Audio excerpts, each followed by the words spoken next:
has entered the building. You are listening to the Sportcat Show. Hello, everybody, and welcome to the Sportcat Daily Gazette. We are live on the YouTubes and the interwebs. You can listen to us live if you're not on the internet and can see my ugly mug, which is probably a good thing for you. You can go over and check out Radio X and Dare Talk Radio out of Australia. But if you want to join the chat, and you really need to come over and join the chat because we've got a great chat. Hello, Denise. Welcome. I see Chris is in there. Welcome, Chris. Glad to see you here. And yeah, everybody's here. They were chatting along without me. Y'all, did you need me? Am I needed for anything today? Well, in case you can't tell, I am at my North Studio, which is located in Knox Vegas, Tennessee. And I will be up here for a couple weeks. And so I'll be hanging out here. Some sad news to report this morning. When I left home, I call it my wife's dog, but it was our dog. Millie wasn't feeling so well, and this morning she passed away. So we had a puppy pass away, cross over the Rainbow Bridge. My wife's taking it pretty hard, so I've been messaging her and checking on her since she was there with her. So kind of rough for her. So, but yeah, other than that, that's the only other news for us here in the States. But let's jump on the screen here and see. If you notice, I do actually have my Universal Coordinated Time in Eastern Time Zone down here in the bottom right. Thank you, Denise. Yeah, we rescued Millie from DeKalb County Animal Shelter, and we realized she was an older dog. She was a pit bull mix, and we didn't realize that she had been tortured so much. I had an animal psychic on once, and she actually told me some of her history, which I was kind of shocked at. I didn't think that was a real thing, but it is. And when we had some lab works and some stuff done when she started to feel ill about a month ago, and they did x-rays to make sure she didn't have any blockages. They found a bullet lodged in her hip. Apparently, at some point in time, the thugs thought that it would be a good idea to shoot her. The bullet wasn't causing her any pain or causing any restriction of movement or anything, but she did have a bullet lodged in her. So people are cruel to animals, and those people need to be, well, they need to have a bullet in their hip. Thank you, Chris. I do appreciate it. Mrs. Sportcat's having a tough day at work today, so yeah, if you get a chance, think about her today. All right, well, it's currently 13:06 in the afternoon here in the East Coast. Good afternoon to Chicago, 12:06, Denver, 11:06. Good morning, LA, 11:06. Anchorage, you're 9:06. Honolulu, 7:06. Good morning. To our fans in Australia, good morning. It's 1:06 a.m. tomorrow. We're time traveling in Perth, and it's 3:06 in the morning tomorrow in Perth. So we're time traveling. Thank you, guys and gals, for tuning in with us, and we appreciate it. Let me catch up in the chat here. Not my bullet-taking hero. I would love to know what the deal was. Wendell's getting hitched. All right, Wendell. Well, congratulations. I'm finally glad you found a Mrs. Bigfoot for you. So, Wendell, tell everybody where to come over and find us there in the shop. We appreciate all of your support.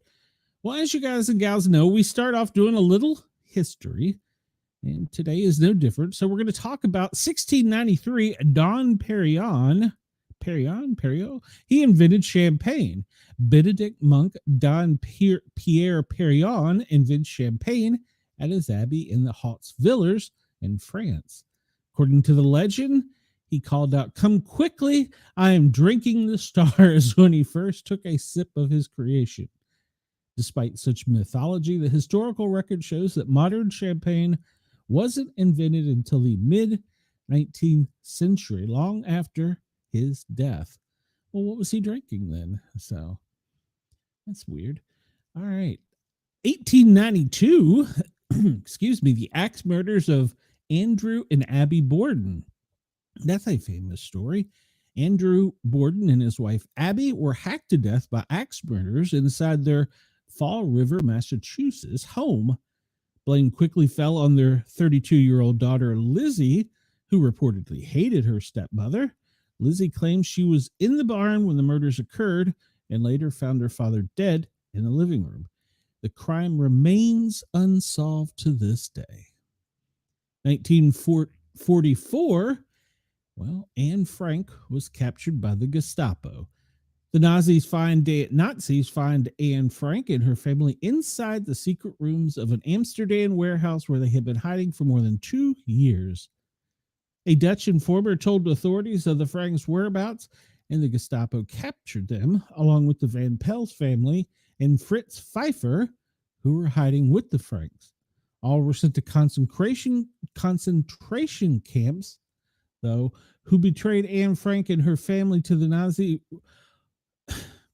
All were sent to concentration camps, though who betrayed Anne Frank and her family to the Nazis remains uncertain after 8 decades. 1962, Marilyn Monroe died.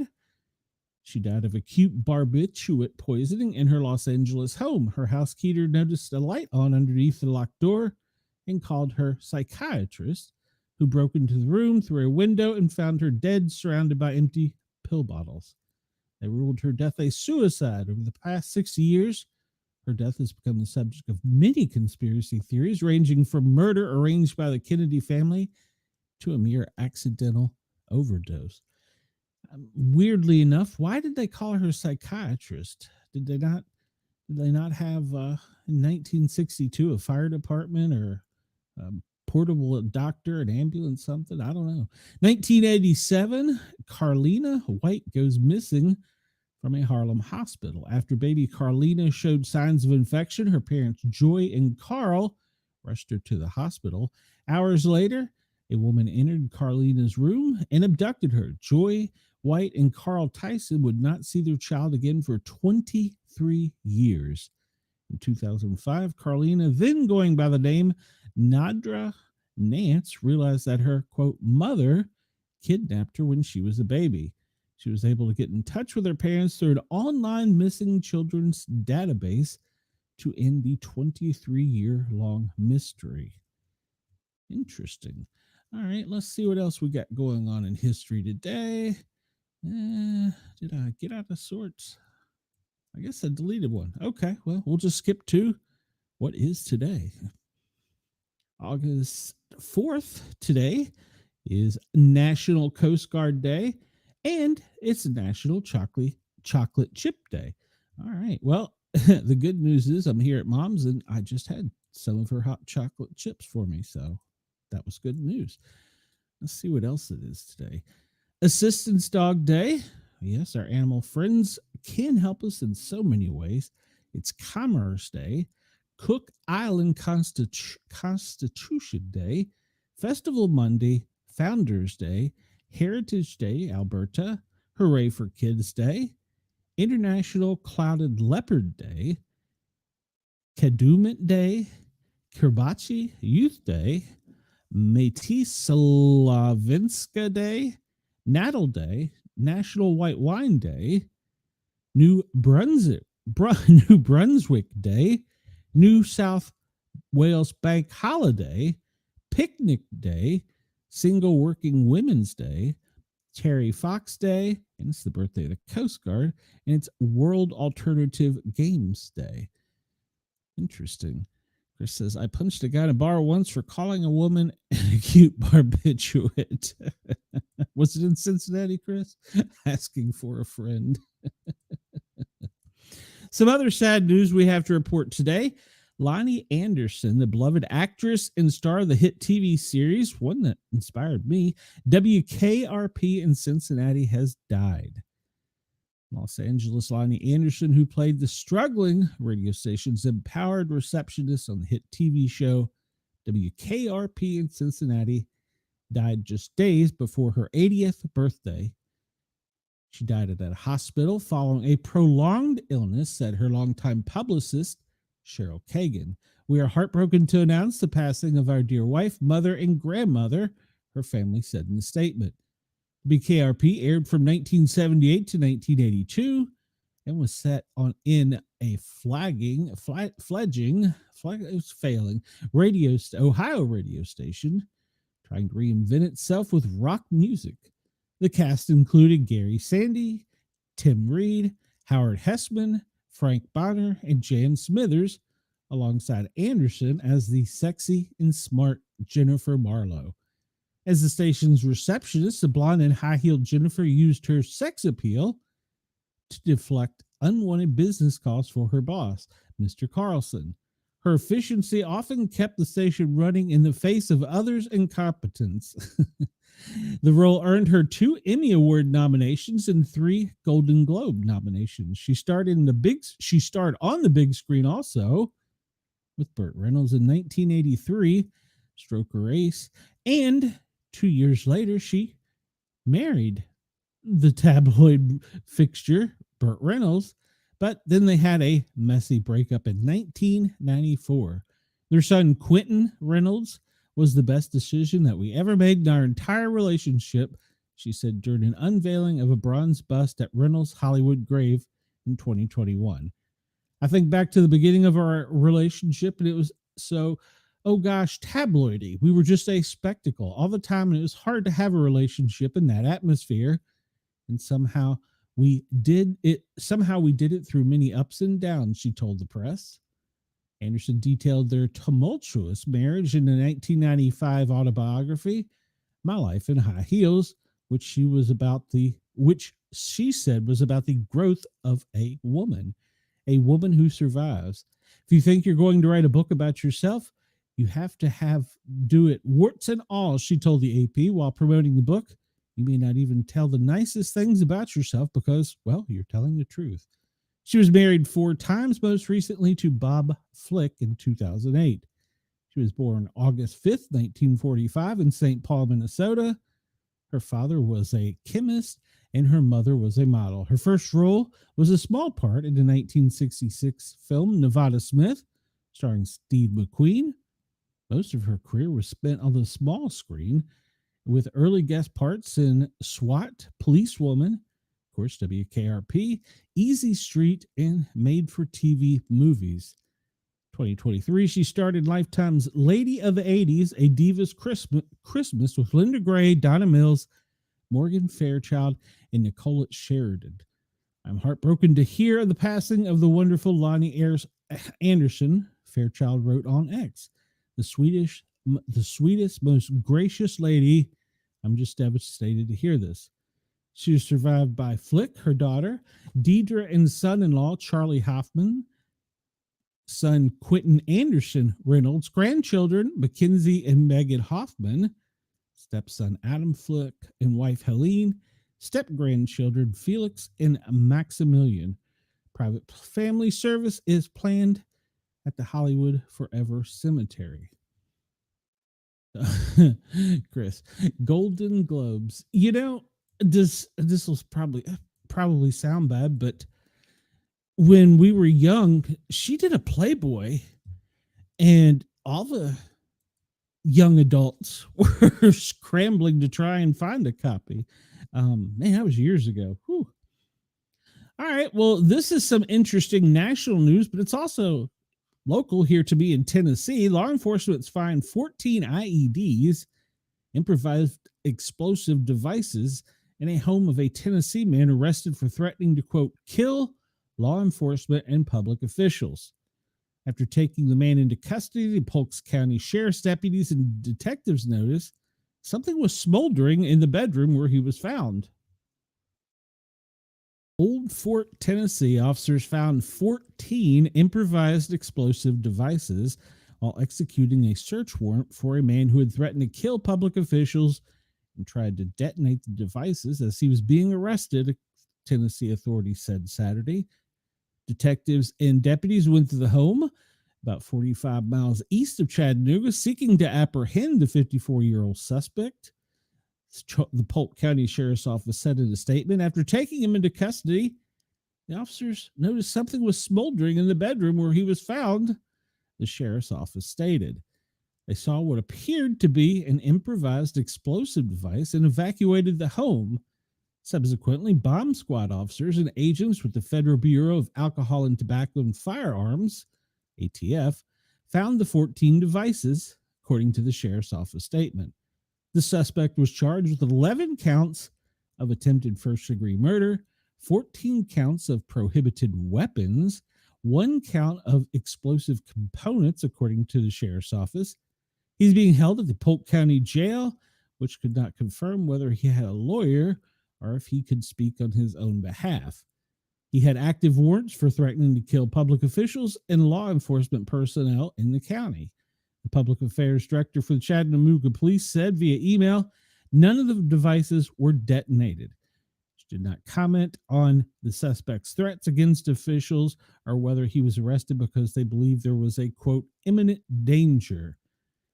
Police and ATF referred all further inquiries to the sheriff's office, and then they said no one is available to answer your questions. If you look right there at that picture, you can see some of them are quite small. Don't know how strong or how powerful, but certainly could hurt somebody. So we should always be awake, because I guarantee you the media is not going to report on everything, because an IED was just used at a Target store in an attempted ATM robbery. They tried to use an IED to dislodge an ATM. Didn't work, and, well, they fled the scene. Now they're being hunted. So, but the media didn't really give a whole lot of information about that. You have to dig to find it. Cities don't like to give up information because it affects tourism and travel, property values. So cities and counties don't like to give up information because it's not good for them. So if you believe it, all these cities are just crime-free and living in La La Land. So another story that came out, a body found burning in a refrigerator on the side of a Tennessee road. Well, TBI is now investigating. Overton County, Tennessee, a joint investigation is underway after a body is found Thursday in a burning refrigerator on the side of the road in Middle Tennessee.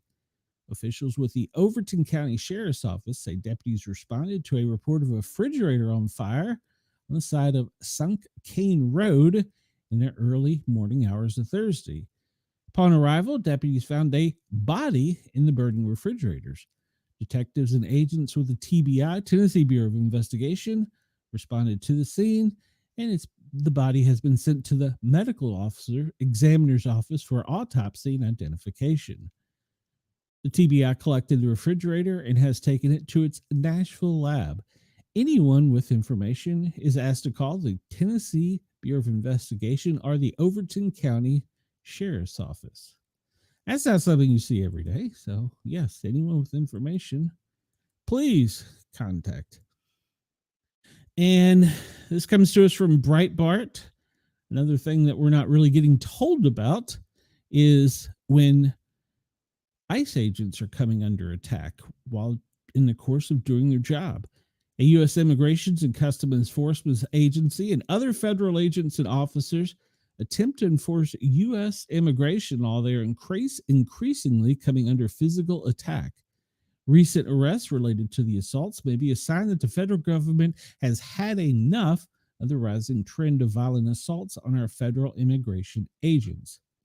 On Friday, Gregory K. Bavino, Commander Operation at Large California and current chief of El Centro Border Patrol Sector, highlighted the service of an arrest warrant on a United States citizen accused of assaulting federal agents involved in enforcing immigration laws in Los Angeles. Posted on X that the Border Patrol's highly trained Special Operations Group swiftly arrested the suspect, who is alleged to have spit on agents as they attempted to conduct deportation operations in Los Angeles. And somebody wrote, it was a bad day to be wearing his anti-IC shirt, a t-shirt. U.S. citizens accused of assaulting a federal agent. A post to the video shows the suspect wearing an anti-ice t-shirt being arrested by agents at a business. The post wrote, the U.S. citizen is accused of assaulting federal law enforcement agents by spitting on him during the immigration's arrest under operations at large. Our agents swiftly served him with a warrant in L.A. California may coddle criminals, but we don't. If you assault a federal agent, you earn federal consequences. Remember when talking to federal law enforcement officers, say it, don't spray it.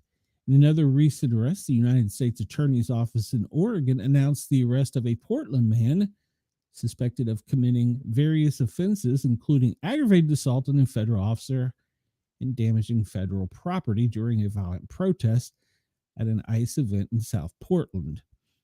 There was also a recently one. Well, hold on, we'll finish the story. On Monday, 24-year-old Robert Jacob Hoops made his final appearance on the felony charges of aggravated federal assault on a federal officer with a dangerous weapon and depredation of federal property in an amount exceeding $1,000. According to the documents in the court, the information was that June 14th, he was present at a protest in ICE and allegedly seen photographed throwing large rocks at a building. He threw one of these rocks at an ICE officer, struck the officer in the head, causing a significant laceration over the officer's eye.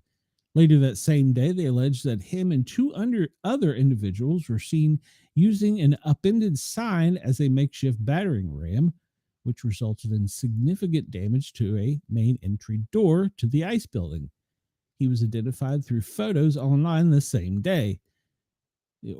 Oregon's Attorney General's office has charged 23 defendants with offenses committed at ICE buildings, including assaulting federal officers, arson, possession of a destructive weapon, and depredation of government property.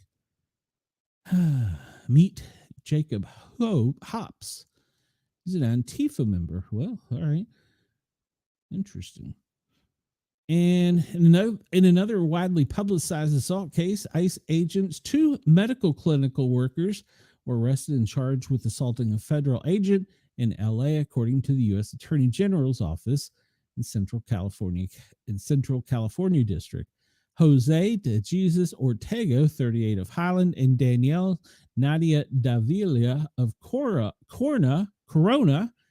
now face charges of assaulting federal officers and conspiracy to prevent by force and intimidation a federal officer from discharging his duties.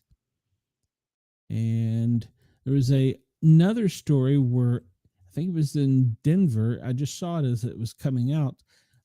They apparently attacked and injured several agents, stole a child from the group that was there and left. So yeah, Chris says I should call them to let them know the body being on fire may have something to do with the reason the person was deceased. That's a pretty good idea. Let's see. Somebody, Jay Dead. Not sure if you're interested, but last night there was an unusual amount of activity at a military base near Conway, South Carolina. I don't want to give out the exact name of the location. They are still on high alert. Interesting. Was it from the air that they were being problem? And Grimace Shake, welcome. Christ is King. All right. Well, this is about a military area or a military soldier in Montana. Apparently, former U.S. soldier suspected of killing 4 in Montana remains at large. The former U.S. soldier suspected of killing 4 people at a Montana bar was still at large early Sunday and may be armed after escaping in a stolen vehicle containing clothes and camping gear. Authorities believe 45-year-old Michael Paul Brown, I know Mike Brown, killed 4 people on Friday morning at the Owl Bar in Anaconda, Montana, about 75 miles southeast of Missoula, in a valley hemmed in by mountains. Montana Attorney General Austin Knudsen said in a news conference Sunday that he committed the shooting with a rifle that law enforcement believes was his personal weapons. The victims range from 59 to 74. were a female bartender and 3 male patrons. He had warned residents of the town, just over 9,000 people, that Brown, who lived next door to the bar where he was a regular, could come back to the area. Police warned that. This is an unstable individual who walked in and murdered 4 people in cold blood for no reason whatsoever. So it was absolute concern for public safety, according to police officials. The 4 victims were identified Sunday as Danielle Edwin Belly, 59, Nancy Loretta Kelly, 64, David Allen Leach, 70, and Tony Wayne Palm, 74. All lived in Anaconda. Robert Wyatt let's try this again.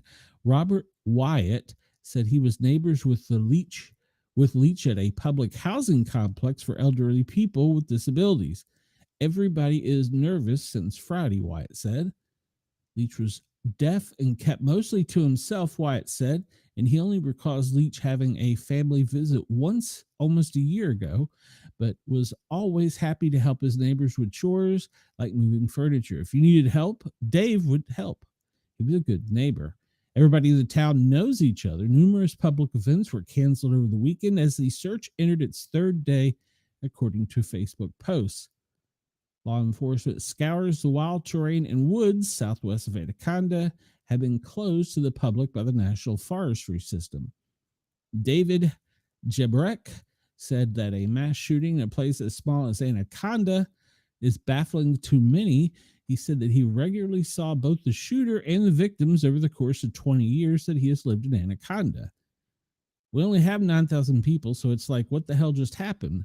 Everybody knows everybody. Jabik was headed the Owl Bar less than 30 minutes before the shooting happened at 10:15. On an impulse, he went to run an errand nearby. When he came back to the area, he saw the bar was surrounded by the police. If I had been there, I suppose I was supposed to be, you wouldn't be talking to me, he said. Close call is now keeping him up at night, but he said he still isn't afraid. What we know about the shooter, well, they don't know his whereabouts, but they said that this season he knows the woods where he hunted and camped while he was a kid, and that he is an active person in the outdoors. So they're closing the woods. This isn't just a drunk high man going wild. It's a sick man who doesn't know who he is sometimes and frequently doesn't know where he is either. Officials are appealing to the public for help. There's a $7,500 reward for any information. This is still Montana. Montanans know how to take care of themselves, but please, if you have any sightings, call 911. All right, well, there you go. And let's see. Jay said they were redirecting all traffic a couple miles from the entrances to the base and was told any and all personnel was told to remain on base. So all started around 1 a.m. Okay, I will look into that. I have not heard anything. Usually I get kind of a heads up from some media friends. I do know that last week there were several, I'm just going to call them packages. Apparently they were delivered to like the main gate and left by a courier that were deemed suspicious and shut down several bases. I know one in North Carolina and one in Texas for sure. I don't remember where the other one was. So they were looking to see what that was about. There was supposedly a courier would drop off a package at the main gate and drive off, and it looked suspicious. And so they go through the whole thing, shutting down the base and doing the bomb sweep or whatever they do. So I do know that occurred last week. Of course, we had the nut that threw a cell phone over the White House fence. I'll keep my eyes and ears open. So thank you. We try and keep a heads up on certain things. And as we know, President Trump moved us to definitely DEFCON 3, if not DEFCON 2, Friday night. Also didn't help the stock market by redeploying nuclear submarines to closer proximity of Russia. Now, we're going to read this article saying that they're already there because they Trump has confirmed that they're there. But one thing to consider, since the Cold War, they've probably been there. So I'm going to guess we're just doing a little saber rattling and posturing back and forth between the two countries. I don't know if it's a distraction or if we're just posturing, because I highly doubt either side will use a nuclear weapon. And so I don't think there's a real reason for concern. But as always, remain vigilant. President Trump has confirmed that American nuclear submarines have been positioned near Russian territory, following what he described as a provocative statement from Dmitry Medvedev, the former Russian president and current deputy chairman of Russia's Security Council. According to The Hill, on August 4th, Trump told reporters on Sunday the submarines are already in the region where they should be. He provided no further details on their exact location or operational status.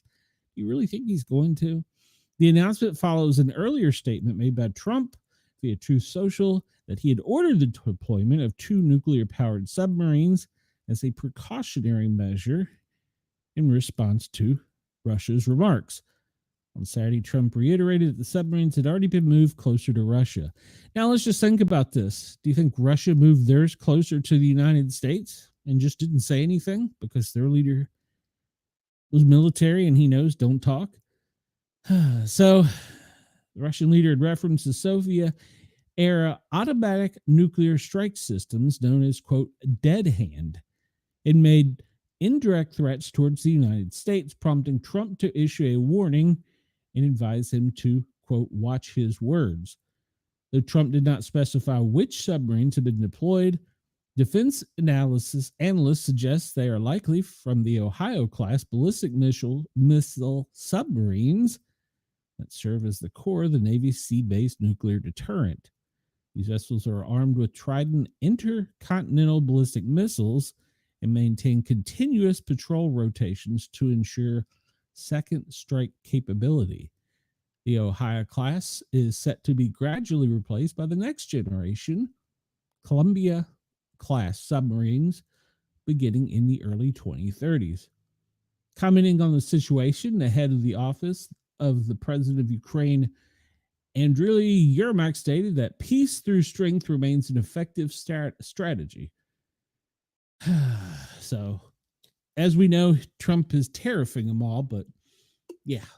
So, like I said, I wouldn't see any reason to panic. I think right now it's just posturing. And so, but we will keep our eyes and ears open to always be prepared. So, all right, let's skim through some other things real quickly. A voluntary recall for over 64,000 pounds of butter has found to contain an undeclared allergen. The voluntary recall was initiated July 14th by food ingredient company Bunge North America, affecting 1,800 cases of NH European-style butter blend, which did not declare milk as an allergen on the label. So it is a recall because it has milk in it. The butter was sent to 12 distribution centers located throughout the U.S., as well as a single distribution center located in the Dominican Republic. Affected cases were packaged in white paperboard and contained 36 blocks. So the butter recall is the latest in a string of food and drink related issues in the U.S. So it makes you wonder, is it really milk in there? Because, I mean, I'm not very bright, but I would think that milk's in butter. So, yes, Denise, thank you. I forgot to say that earlier. Everybody, please remember to hit that thumbs up button, because some of the things I say here, YouTube doesn't like, and they either demonetize the video or they push further down the algorithm so nobody sees it. So by hitting the thumbs up button and subscribing and commenting and chatting, it also helps push it through the algorithm. So please hit that button, subscribe, and join the chat. President Trump also raised tariffs on Canada because of fentanyl, he claims, being coming in through Canada. President Trump has raised tariffs on Canadian products importing while maintaining existing tariffs on Mexico and China, citing their failure to curb the trade in fentanyl and its component chemicals. He's also threatened higher tariffs on Mexican imports, but delayed enforcements, to allow for negotiations to take place. How serious is the fentanyl crisis in the United States? It's pretty serious. I've been on the streets as a paramedic. Fentanyl is a synthetic drug manufactured from a combination of chemicals U.S. regulators approved for its use in medical settings as a pain reliever in the 1960s, but has since become the main drug responsible for opioid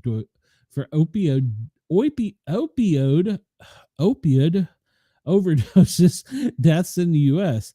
More than 48,000 Americans died in 2024 after taking drug mixtures containing fentanyl. The U.S. has long accused Chinese corporations of knowingly supplying the chemical components to gangs who trade in them. The White House has accused Canada and Mexico of failing to prevent criminal gangs from smuggling fentanyl into the U.S. It is frequently mixed with other illicit drugs, leading many users to believe that they're not consuming fentanyl. Good Lord. As little as 2 milligram dose of fentanyl, roughly the size of a pencil tip, can be fatal. Over the decade, the global fentanyl supply chain has expanded, making it harder for law enforcement and policymakers to control. China is the primary source of the precursor chemical used to produce it. President Trump has accused Canada, alongside Mexico, of allowing vast numbers of people to come in and fentanyl to come into the U.S. According to data from the U.S. Customs and Border Patrol, only about 0.8 of all seizures of fentanyl entering the U.S. so far this year were made at the Canadian border. Almost all is at the U.S.-Mexico border with Mexico. U.S. border at Mexico, yeah. But in January, Canada's Financial Intelligence Agency reported that organized criminal groups in Canada are increasingly involved in the production of fentanyl by importing chemicals used to make it in a lab from China. The trade in fentanyl takes place in both directions. In the first 10 months of 2024, Canadian Border Services reported receiving 10.8 pounds of fentanyl entering from the U.S., while the U.S. intercepted 32.1 pounds of fentanyl coming from Canada. In December, the country pledged $1.3 billion, I don't know what theirs is, their equivalent is, for combating fentanyl and enhancing border security. And in February, Prime Minister Justin Trudeau announced the appointment of Kevin Brasso as the fentanyl czar. So we're still battling the fentanyl problem coming in on both sides of the border. So let's hope our agents can get that under control quickly.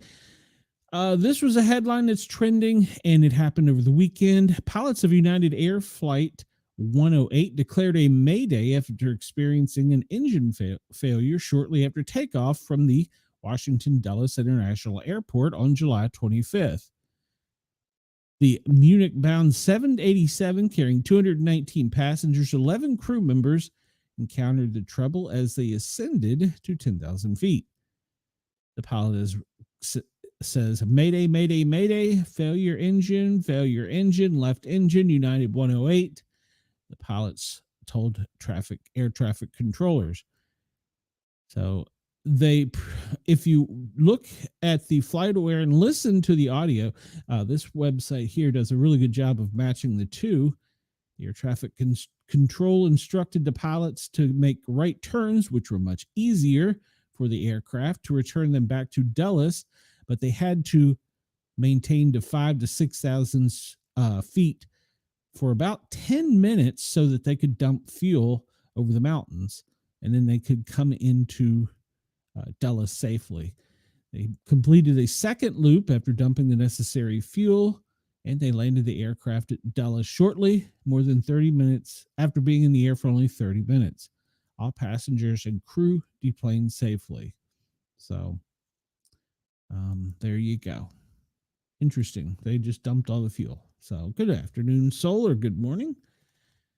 Well, the Biden handlers are ready to unleash a trove of embarrassing Camilla stories in response to her book. Joe Biden's inner circle are reportedly preparing to spill all the beans on just how awful Camilla Harris was as a vice president, should her upcoming book put him in bad light. This is according to journalist Mark Halperin, who claims Biden loyalists have a store of embarrassing stories they're holding back that will make public should Harris negatively reference Biden's cognitive decline. It is now common knowledge in the Biden camp, particularly his wife, despise Harris for going along with the Democratic Party coup against Joe. In an appearance on the morning meeting show, Halperin stated, "I will tell you, and this has never been reported, barely at all, if the Biden people decide that Camilla Harris is coming after Joe, wait till you hear the stories about how much they tried to help her prepare to be vice president and be in a position to run." He claims that details will expose how much they decided not happening, that she's not up to this. If the Biden people feel threatened, you will hear stories about Camilla as vice president that will not make her look good, he urged. It's not like they're at war currently, but I'm telling you, if Joe feels threatened, if his people feel threatened by her, this is going to escalate in a big way. Further assessment, and as Biden's inner circle pulled all of the stops in trying to help her do the job of vice president. They gave her every opportunity, and they found in some instances that she had some issues, he emphasized. Yes, he noticed. Harris announced the upcoming memoir this week with a severe, bizarre, cackling social media post and appearances, reminding the entire world just how much of a bullet we dodged. Meanwhile, one of Biden's top aides, Mike Donlin, has revealed that he made a whopping $4 million working for him in 2024 alone. According to Axios, he was slated to receive another $4 million if Biden was somehow to get reelected. Details came out in a closed-door testimony House Oversight Committee, which is investigating the cover-up of his mental decline. Is it any wonder they were so keen on hiding him from the media? Yes, battle of the dimwits. But here's an idea. We're Americans. How about you tell Americans so that we know the truth instead of just covering it up? You know, there's bad politicians all the way around, not just Republicans. They're Democrats and they're everywhere. So, speaking of politicians, Trump is delighted to learn that Sydney Sweeney is a Republican. Now I love her ad. President Donald Trump prepared to return to Washington, D.C. from New Jersey on Sunday. He delightfully answered when asked about actress Sydney Sweeney's new ad campaign and her political affiliation. Mr. President, actress Sydney Sweeney came out this weekend that she was a registered Republican. Any thoughts on that? A reporter asked him. She's a very hot actress right now. She's a registered Republican, he questioned. When the reporter confirmed it, he responded, "Oh, now I love her ad. Is that right? Is Sydney Sweeney?" "Yes. You'd be surprised at how many people are Republicans. That's what I wouldn't have known, but I'm glad you told me that. If Sydney Sweeney is a registered Republican, I think her ad is fantastic." Left-wing website BuzzFeed reported that Sweeney was a Republican on Saturday after the leftist went berserk over her ad campaign for American Eagle jeans. One spot featured her in various, quote, seductive poses while saying she had good jeans with a J. And the double entree, I don't know what the hell that word is, with the word jeans. They crossed it out and replaced it with jeans with a G. Catalyst leftists label the ad as racist, noting that Sweeney is white, has blonde hair, and blue eyes. One of the ads, she states, genes with a G are passed down from parents to offspring, often determining traits like hair color, personality, and even eye color. My genes with a J are blue. The Daily Wire reviewed records that show Sydney is a registered Republican in Florida. The middle name of Sweeney, the actress, is reportedly Bernice. Additionally, the date of registration is June of 2024. The same time that was reported, the actress purchased $13.5 million home in Summerland Key, Florida. Registration reviewed by the Daily Wire named Summerland Key as the city where she resides. American Eagle responded to the fur by issuing a simple statement. Sydney Sweeney has great genes with a J and is always about the genes with a J. Her genes, her story. We'll continue to celebrate how everyone's wear their American Eagle jeans with confidence, their way. Great genes with a J look good on everyone. We're still going through that, yes. And then apparently Jaguar is allowing their CEO, Adrian Mardell, to step down after his woke rebrand sparked massive social media firestorm. CEO is stepping down months after leading a controversial woke rebrand campaign for the auto company. Jaguar Land Rover CEO Adrian Mardell is set to retire after 3 decades of the luxury car company as serving as CEO for 3 years. The automaker announced on Thursday the British car turned heads last year with a release of its new ad, which featured a reimagined logo under the slogan "Copy Nothing." The ad featured androgynous models in brightly colored over-the-top outfits, including one man wearing a dress, along with other slogans such as "Create Exuberance," "Live Vivid," "Delete Ordinary," and "Break Molds." The ad did not feature the car through its entire 30-second run. The video blew up on social media, drawing tens of thousands of comments and nearly 47 million views in 24 hours. Yeah, I remember the video. I was thinking, this is a car ad? There's no car in the ad. Shortly after the ad appeared, ex-users piled onto the company for releasing what they called a Bud Light 2.0 campaign by appearing to focus on wokeness and modernism over selling cars. That made me want to sell my Jaguar, and I don't even own a Jaguar, an activist said. Columnist John Gabriel wrote, This is so the wrong timing for this. I can understand that C-suite being conned into this in 2022, but you have completely misread the moment. Bud Light 2.0. So the ad features modeled, you can see here in the pictures, well, they just look weird. But it did not feature the car during the entire 30-second ad. Our brand relaunch for Jaguar is a bold and imaginative reinvention, and as expected, it has attracted attention and debate. As proud custodians at such a remarkable point in Jaguar's history, we have preserved iconic symbols while taking a dramatic leap forward. The brand reveal is only the first step in this exciting new era. We look to sharing more on Jaguar's transformation in the coming days and weeks. Soon after, Jaguar took the heat with the release of its new EV design that was called the Pink Batmobile. Yeah. Hello, KG, and welcome. You jumped in here right in time as we're talking about the Pink Batmobile. Who knew there was a Pink Batmobile?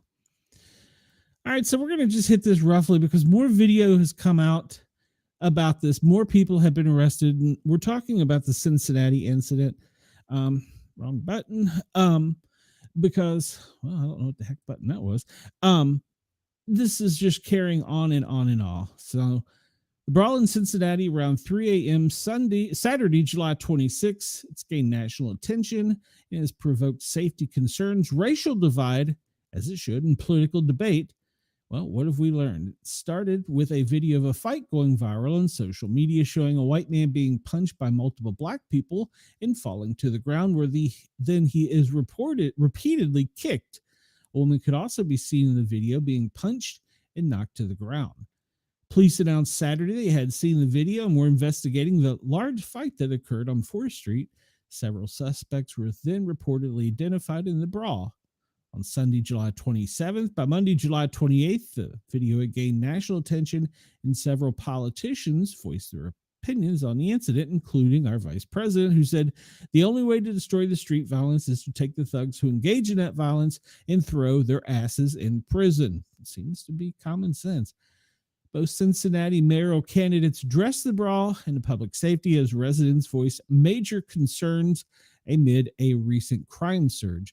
On Tuesday, it was revealed that despite the large crowd and numerous people recording the incident on their phones, only one person called 911.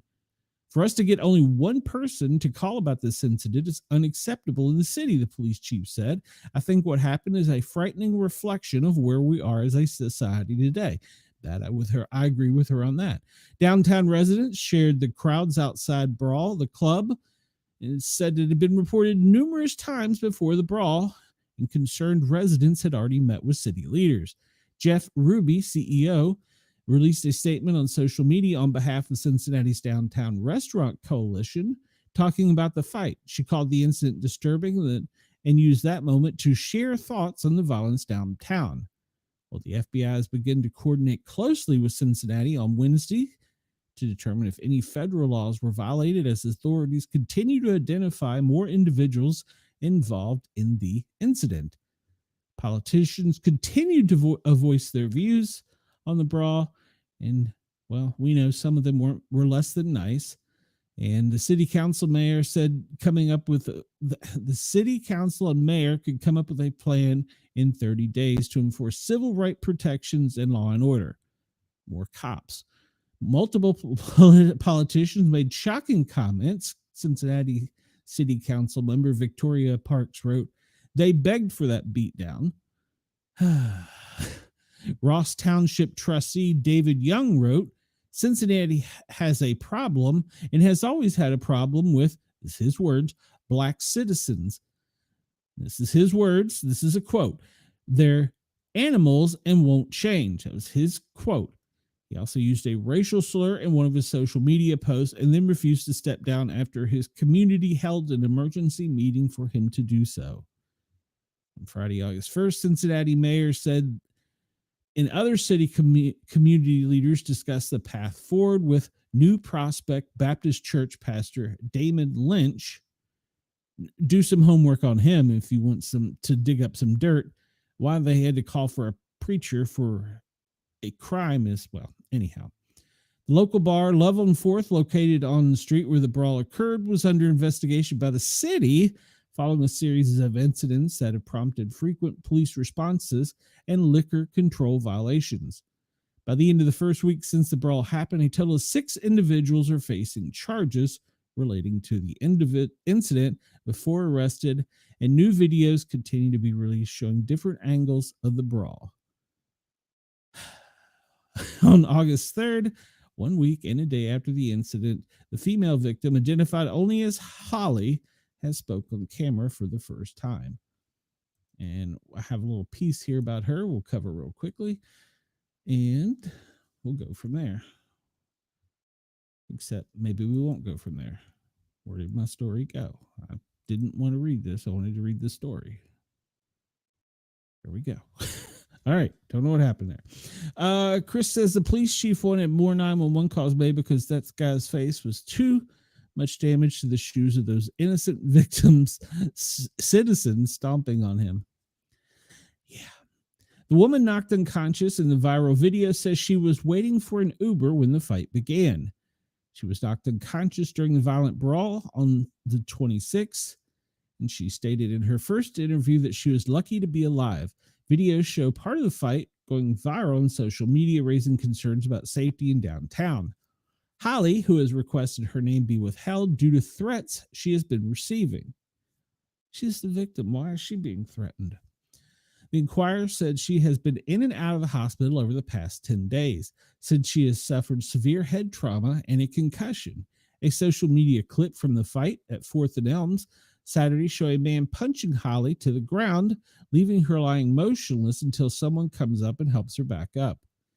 Like many of the tens of thousands who descend upon downtown Cincinnati at Friday night, Holly said she was looking forward to having a good time with her friends. I met those guys that night while celebrating my friend's birthday, Holly said, some of the men involved in the fight. We weren't out to get into a fight. We were waiting on our Uber outside, and that's when it all started. The specific timeline on how the fight begins remains unclear. Holly said she couldn't say much about it, saying police and lawyers have advised her to avoid talking about specifics while the incident is under investigation. The video shows that the fight involved several disputes in different locations, with several people trying to end them in one of the videos.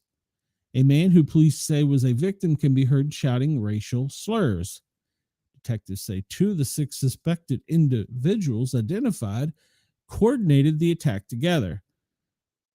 Still, it has been in the aftermath of the fight, the social media blame game, and racial tension and political rhetoric that have been troubling for Hobby, outpouring of support and a wave of hate. She said that she has been brought to tears by all the love from all sides. They have given her hope after the violence. In a weekend, she has raised $280,000 for her in an online Give, Send, Go fundraiser launched by right-wing columnist Benny Johnson. Thousands of donors have raised money for her medical bills, legal fees to compensate her for loss of work after the fight. Donors include Ohio Republican candidate Vivek Ramaswamy and Senator Bernie Moreno. Let's show Holly that she's not forgotten and she's not alone, he wrote on Give, Send, Go. Let's show the world that Americans stand together. Johnson, who did not respond to the Inquirer's request for an interview, has criticized safety in downtown and the police response. Republican politicians locally and nationally, such as J.D. Vance, have also amplified Holly's story, using the fight to lash out at Cincinnati's official and policies. Ramaswamy is hosting a town hall on August 4th, which is today, to reflect on recent events. He has invited victims from the fight to participate. Holly would not confirm whether she would be speaking. I wouldn't if I was her. Holly pushed back about how the fight was being spun politically and framed through a racial lens, instead of calling for unity and seizing the opportunity to build off this movement for something good. Let's stop looking at people as black and white, Republicans and Democrats. Let's start looking at people as human beings. Agreed. The support for Holly has not been universal. Holly said she has received many threats to her life, and she is hiding outside of the city for her safety. She recounted people whispering, staring, and following her. She says the hateful comments online have left her on edge.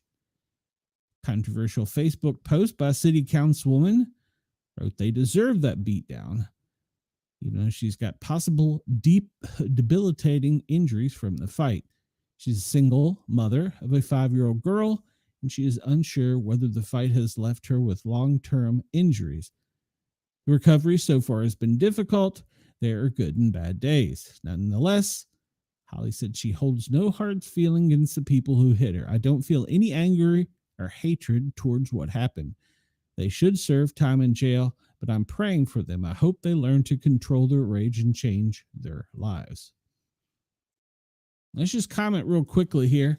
Even if a white person was stupid enough to say that in that crowd, it's a word. Did that word hurt you?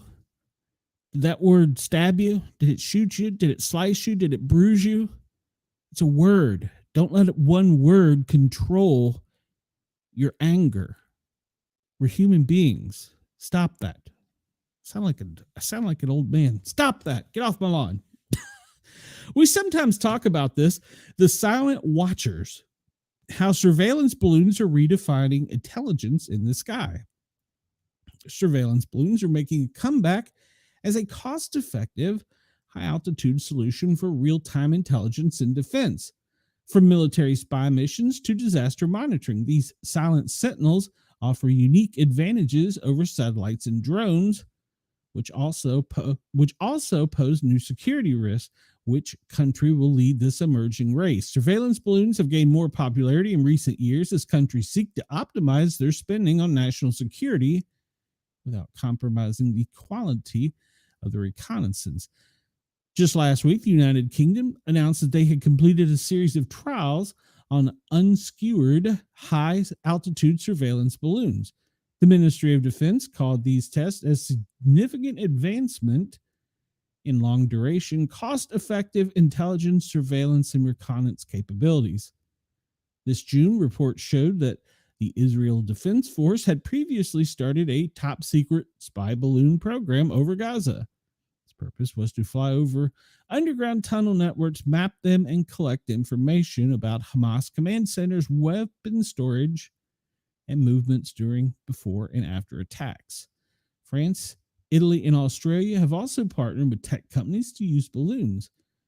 But in their case, it was to detect wildfires, monitor the climate, especially during extremely hot summers. Cyber News, which is who this article is from, spoke to Dr. David Stuckenberg, a former U.S. combat pilot who had held several roles as a Pentagon security advisor. According to him, using the balloons for surveillance and defense is now a trend and is prototypical. Their earliest use goes back to the Civil War, as observers post. The new trend, expanding the use of balloons to deliver strategic effects such as high-altitude electromagnetic pulse, directed energy, chemical, biological, and radiological or nuclear agents of terror, he said. Surveillance balloons are their loads, can be world-ending. So far, the important thing knows that using a balloon makes a lot of tech and financial sense, and that they can carry deadly weapons. And below you will see, we'll show some of the reasons that the countries are turning to it because, one, it's cost effective. They provide real-time surveillance with a focus on a specific region because they can often get to greater than 100,000 feet. They can cover a wider area, provide high-definition images and videos in real time. And our country uses them quite oftenly, as we say. Balloons can function somewhere in between satellites and a plane. They can also guarantee an important middle layer for collecting intel. They guarantee better emergency response and civilian communications. Yes, they put up basically cell towers sometimes after disasters. And what kind of surveillance balloons, what can they carry in their potential harm? Well, they can carry anything from bombs, 150 kilograms, which is, what is it, 150 times 2.2, 150, 300. That's a pretty big bomb. They have delivery platforms for nearly any kind of weapon imaginable, said David Stuckenberger. During WW2, Japan floated balloons over the United States and caused civilian casualties, but today our tech is better. In the Second World War, Japan released around 9,000 Fugo balloon bombs that were intended to start forest fires, but failed. Interesting. We've had an outbreak of wildfires. However, they did manage to take 6 civilian lives. At the time, those balloons did not have onboard navigation or propulsion. Fast forward to the present, they are autonomous and can be powered by solar energy, be steerable, and thus enable themselves to station keep over targets or hover precisely above desired targets to damage or spy on facilities. Well, lofting a nuclear weapon in a balloon is not a stretch by any means, he warns. So now we gotta be worried about balloons. Great. Balloons can also act as decoys once they enter the country's aerospace. They may trigger early warning systems or distract defense networks. In the meantime, more covert tools operate elsewhere. Okay, all right. Interesting. They can fool us. Great. So we talked about that many times. We've talked about the balloons. All right, we hit the top of the hour and we haven't got caught up on all of our news yet. Scientists are warning as Stephen Hawking's alien doomsday prediction comes true. A warning made by Stephen Hawking on contacting alien life could be true. The scientists who help keep and redefine our understanding of the world made a chilling warning to humanity on what will happen when we make, quote, contact. Now, 7 years from his tragic death, his predictions could be about to be realized due to one scientist before he passed away. Stephen admitted that should human race manage to make contact with aliens, it could spell the end of life as we know it. He explained that actively looking for alien life could lead to a deadly invasion like how previous civilizations have been destroyed here on Earth between humans. Speaking on the possibility of alien life in 2004, Stevens said the extraterrestrials would probably be far in advance of the US. The history of advanced races, meaning our primitive people on this planet, is not very happy, and they were the same species. I think we should keep our heads low. While he did call for more relaxed searches for intelligent life, such as listening out for any bizarre alien radio signals, he warned against showing our presence to any and other life forms in the universe. This move, dubbed the intelligence trap, could mean that by actively looking for alien life, we could find societies far more advanced than ours, putting us in grave danger. Well, now his chilling warnings have been only strengthened after a Harvard astrophysicist suggested that a mysterious object currently hurtling itself to Earth could be a, quote, UFO. The scientist said that the overconfidence in our ability as an intelligent life form could lead to hostile encounters with any other alien species. Professor Avi Loeb and other scientists have been conducting several studies of the 31 Atlas probe that was found coming towards the planet at the end of June. Some astronomers remain perplexed by the mysterious object, believing it to be a comet passing through the solar system. But Professor Loeb admitted the object could in fact be artificially made and could be headed for Earth, as it appears to make its bizarre course of passing by Jupiter, Mars, and Venus. He admitted that because of the unusual path the object is taking, it would be a sign of alien life. He added that the reason for the alien to visit our solar system could be for one of two reasons: be friendly or be hostile. He explained that should the hypothesis turn out to be true, it could pose a severe and huge problem for humanity. A study written by the professor, according to the Daily Mail, wrote, "This could potentially be dire for humanity and would possibly require defensive measures to be undertaken, though these may prove futile. The mysterious flying object, will eventually pass by Earth within 223 million miles on December 17th and currently has a speed of 41 miles per second, equating to about 150,000 miles an hour. Debate continues to rage on as to whether humanity should contact alien life. While some astronomers say that there would be huge benefits from making contact, many argue against the idea, saying it would be a tactical mistake. So, yeah. Yeah. Yeah. Is that just a fake news that they're making up? I don't know. Hurricane season now has a new contender, and it's swirling above the poles.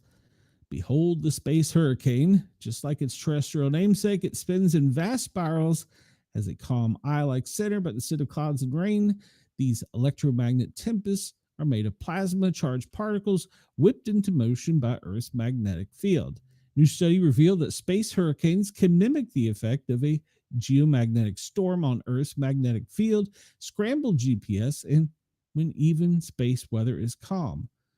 It examined satellites and ground data on the first known space hurricane, which was observed in 2014. It shows for the first time that this stealthy, swirling structure was an active electrodynamic storm capable of triggering real and potentially disruptive space weather. Space hurricanes form during very quiet conditions, according to a professor at the University of China. Solar activity has been at lows. 2014 was spotted by the U.S. Defense Meteorological Satellite Program. That's an agency nobody knew about, the U.S. Defense Meteorological Satellite Program. A large spiral pattern centered over the magnetic north with curved arms and a dark central eye glowed faintly with auroral light. But this was no ordinary aurora. Two satellites flew through the storm just minutes apart, passed through the center, and they clipped the edge. The data they collected painted a striking picture. This was an active swirling system in Earth's ionosphere, complete with fast-moving plasma flows, density shears, and upward electric currents, just like the hurricane's convection engine, but electromagnetic. Trying to understand what the silent storm was up to, the team turned to ground and satellite data from the Canadian High Arctic Ionospheric Network chain, another one you've never heard of, and that's where things got even more weird. GPS signals passing through the storm's outer region were affected by the phase sensation. It's kind of like a twinkling that occurs when plasma turbulence interferes with radio signals. One GPS satellite showed a particularly strong disturbance with one scintillion index of 0.81, enough to significantly degrade position accuracy. I have no idea what that is. The stealth storm no one saw coming. So if you want to know more about this, you can go over to space.com and check out their article. It's quite extensive. It's a good article. So, all right, Denise, this story is for you. An ancient 250-mile mystery blob is headed straight for New York City. This comes from MSN, so it must be credible news. A massive blob of hot rock underneath New England appears to be part of an ancient wave that's moving towards millions of Americans in New York. Scientists said this 250-mile blob, called the Northern Appalachian Anomaly, is roughly 125 miles underground, stretching across Connecticut, Maine, Massachusetts, New Hampshire, Rhode Island, and Vermont. A team from the University of the Southampton in UK and the Helmholtz Center for Geoscientists in Germany found it using seismic tomography. It's a method like performing a CT scan of the Earth. Unlike typical hotspots near volcanoes, this blob is far inland, hidden beneath the ancient Appalachian Mountains, and is still moving south towards New York and Jersey. Until now, these kinds of mysterious underground formations have only been seen near volcanoes or around the border of tectonic plates. However, New England is in either of these cases.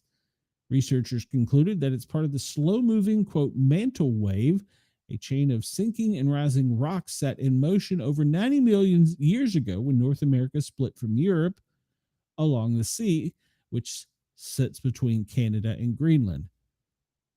The anomaly solely creeps 12 miles every million years or so and suggests it will reach New York City in 15 million years. However, new studies did note that the immense moving blob is not alone. The older blobs could be part of an ongoing drip of heavy rock sinking like a glob of syrup in water under the U.S. So we have a blob moving. And they did just have an earthquake in New York City. So all kinds of interesting things. And we also have interesting things occur when there's a space event. Interesting.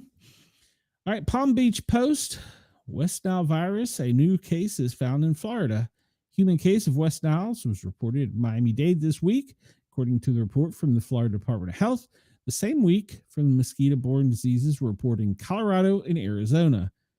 That makes 5 Floridian cases, all detected in asymptomatic human blood donors so far this year. West Nile has been found in 34 sentinel chickens and 1 horse, according to the Florida Department of Health data. It's not over yet. Historically, most cases of the West Nile can occur in August. It's typically spread through the bite of an infected mosquito, can cause mild to severe illness, and is the leading cause of mosquito-borne disease in the continental United States.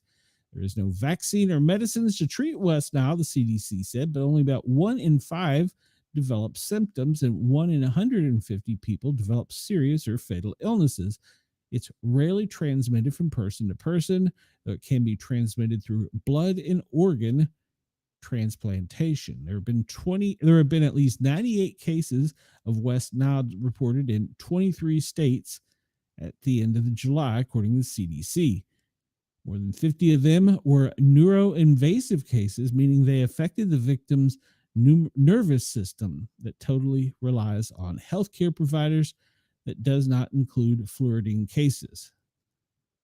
So you can see here in Florida, you can see the counties, Miami, Metro-Dade at the bottom, up here towards Cocoa, St. John's, And then over here in Escambia County in Florida.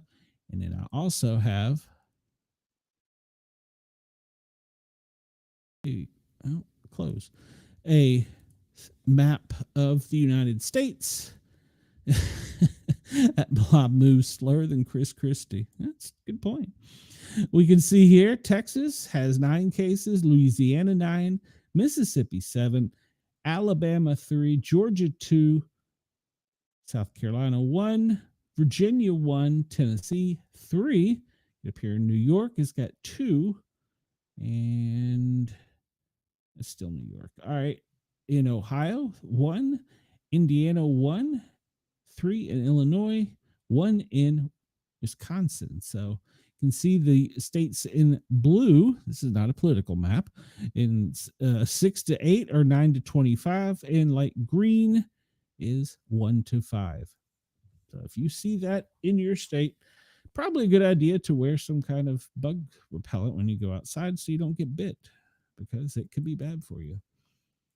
This is just a human interest story I thought I would show you guys and gals.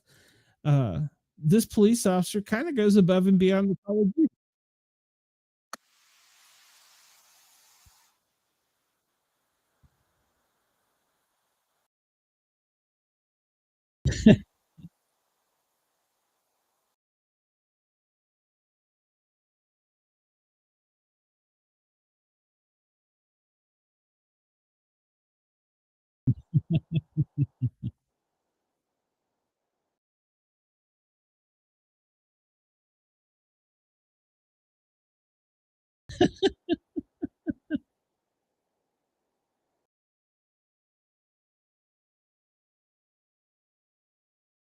He loads the alligator into his police car.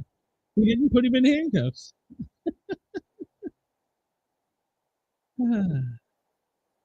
He even goes to buckle him in. You got to be kidding me. That is great. It is great to see an animal story where somebody helps out an animal that normally would not get that kind of break. I don't know if you could hear the audio or not, but he was very kind and caring for the animal. So much respect to that law enforcement officer. So over the weekend, apparently this was trending. WWE went to extreme lengths for Brock Lesnar's secret return. A shocking return at the conclusion of SummerSlam was masterfully kept secret, according to a new report from Fightful. They went to extreme, elaborate lengths in order to hide the best incarnate and preserve the surprise for his attack on John Cena. The stunning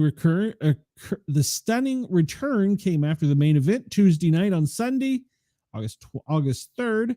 Cody Rhodes defeated John Cena in a brutal street fight to capture the undisputed WWE Championship. How did they manage to keep that a secret? Well, according to the reports, plan to hide Lesnar was a covert operation. It is believed that Lesnar was flown privately into Teterboro in New Jersey on Saturday, a smaller airport that would attract less attention. He was then hid throughout the day to avoid